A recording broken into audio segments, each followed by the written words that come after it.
Siyanamukela ke kwingwemabalabala TV. This is our first shot namhlanje.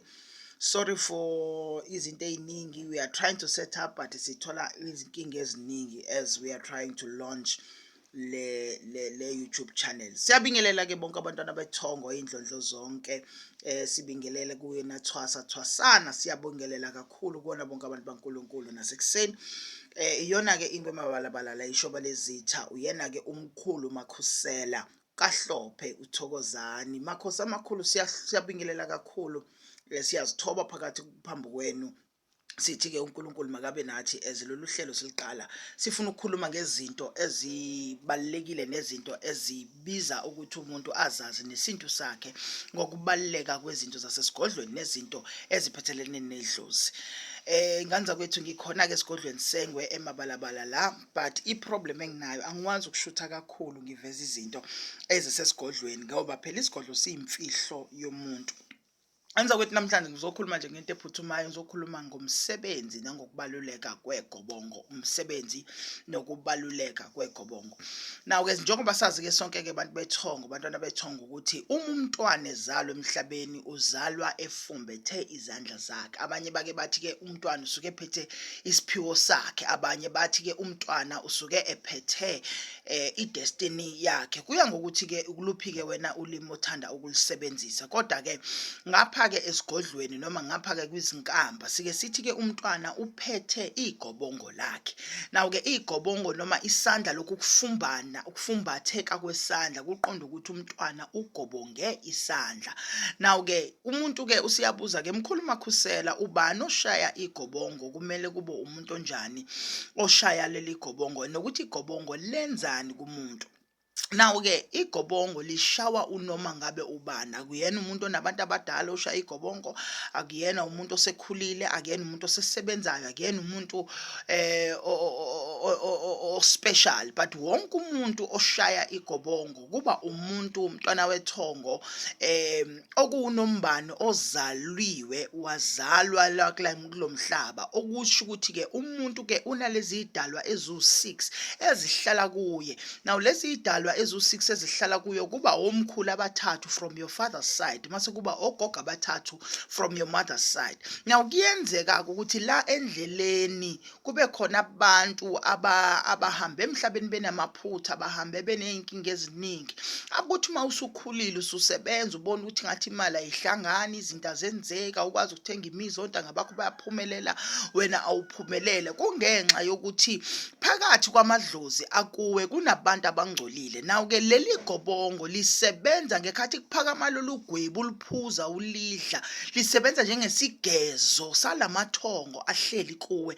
Nawo ke lamathongo njobe ehleli kuwe sikhanyisa izibane ekuyizona zibane ezizokutshengisa noma ezizogeza wonke lezi zidalwa ezikuwe, ngabe idalwa zamakhosi, ngabe idalwa zezangoma, ngabe idalwa zasentabeni, ngabe idalwa zasemanzini, zasempophomeni, zasolwandle, zasezibeni. Kodwa ke siyazihlanganisa ezasehlathini, sihlanganise zonke lezi idalwa kulezi inkamba sizimise. Nawo ke lezi inkamba emkhathi esiningi kuye kube khona inkamba ezintathu, kuba umndiki, kube umndawu, mase kuba khona umnono. Umnono ke mina ke noma abanye bake bawuhlanganise nesithunywa ekuyikhamba la ukhuleka khona kumvela inqanga, kumdalo wezinto zonke, kumenzi ukhuleke umthakazelele uNkulunkulu, umbonge ngempilo yakho ukuze nezithunywa zakho zasemazulwini zehlele kuwe.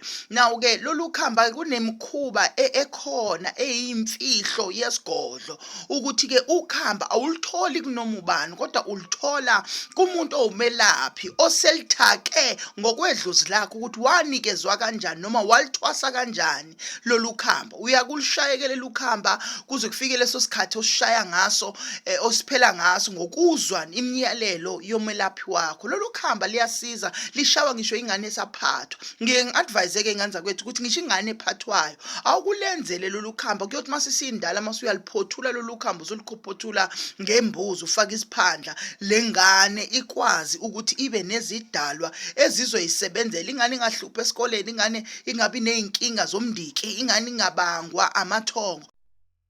Uma-ke lamathongo esebhalansile, ukuthonga kogogo, amathongo akomkhulu, kuye kuphele-ke iy'nkinga eziba khona nezinto ezibambe impilo yabantu. Now-ke asi-understand ukuthi emadlozini ethu noma idlozi lilihle kodwa kukhona futhi amadlozi angekho mahle. Abanye bahamba bethakathiwe, abanye bahushula izisu, abanye bafela endleleni, abanye bafela ey'mpini, abanye bafela ey'ntabeni.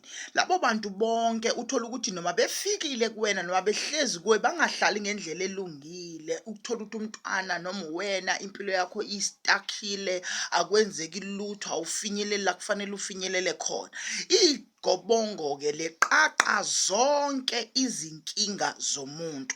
Noma ngabe kuthiwa ungubani, noma ngabe kuthiwa unamanzi amnyama kangakanani, ngisho ungahlushwa isibongo imbala, igobongo liyeqaqa, igobongo livula amaphupho, amathongo akhulume nawe ulele, amathongo akuvezele iy'mfihlo. Ngoba ngisho umuntu othwasayo simfaka kumagobongo noma iy'nkamba zakhona zibaningi, kodwa umuntu othwasayo usuke eshaya iy'nkamba ezoqaqa ithongo lizikhulumele, ezoqaqa iy'thunywa, liqaqa iy'dalwa nazo zonke izinto. So kungenzeka kwethu-ke ningangithola-ke inamba yami ikhona laphaya, ningithole nizwe-ke ukuthi ukuxhumana nami-ke kuma kanjani. And then mawukude futhi, yebo igobongo siyakwazi ukukumisela lona, silimisa lapha esigodlweni, sikuhambisele lona selimile. La khona wena usuyofika uliphahle ngendlela esikutshena ngayo, mase kuyaliphakamisa liqhubeke-ke likusebenzele. uNkulunkulu akubusise mntwana wedlozi, mntwana wethongo. Iyona-ke ingwe emabalabala la ishobalezitha, ngithi sign out.